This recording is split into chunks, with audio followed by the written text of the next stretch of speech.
You're pretty for a black girl. A sentence that could quickly wipe the smile off your face. This statement might sound acceptable at first, since it is structured as a compliment. You're pretty, the first part reads, for a black girl. However, what does this mean for a dark-complexioned black girl? Does the color of my skin not fit to the standards of beauty? Does it differentiate me so much that it causes surprise?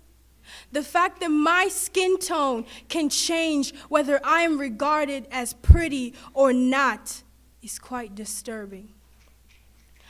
The definition for colorism is prejudice or discrimination against individuals with a dark skin tone.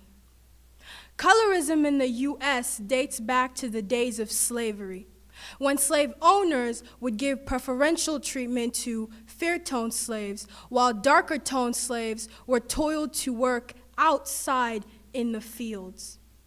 Even after the end of segregation, fair-toned women and men were granted easier access to education as well as job opportunities. Are racism and colorism the same thing? No. Colorism is a step further into racism. It isn't about white versus black. It affects everyone, no group excluded.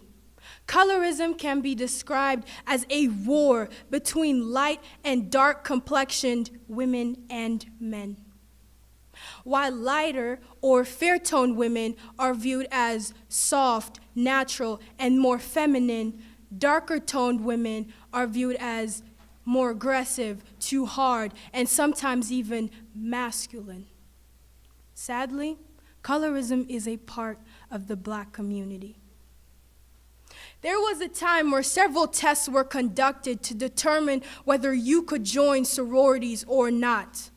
One of these tests, the brown paper bag test, where you would be compared to a brown paper bag.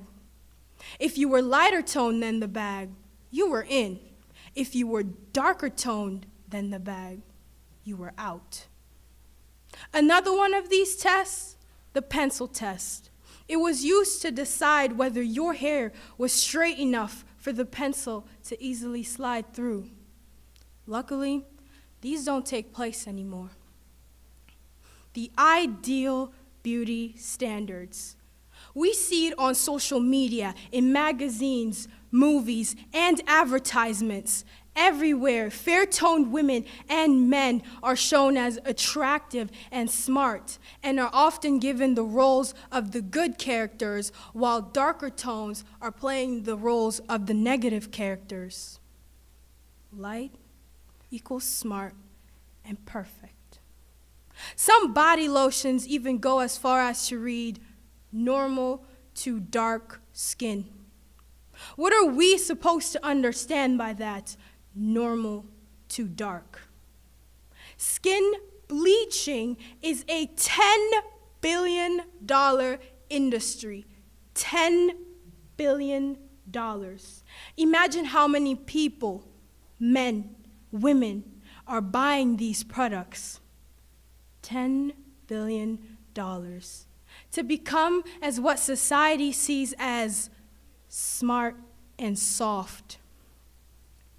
A few weeks back, I saw a comparison from someone that I knew. He compared dark-toned women to burnt chicken and lighter-toned women to raw chicken. To what point does a beautiful dark woman look burnt? This just shows that it is learned. Colorism is something that we see very early in our lifetime, and it sticks with us. Change starts from within. We can't just blame the industry, as we are part of it. We are its customers. Something that is learned can be unlearned, and this should be unlearned. Why? Because it is not true. Every skin tone is beautiful. You can't say that while practicing colorism. You can't stand there, minimize dark-toned women, and say that you aren't prejudiced or that you don't see color, because the problem is not seeing color. The issue is how it's treated. Nobody is born with colorism. What we should be doing is portraying all tones as equal and with as much love, because that is what they all are. I hope that you can go out seeing the world differently, with more open eyes and with a more attentive mind than before. Thank you.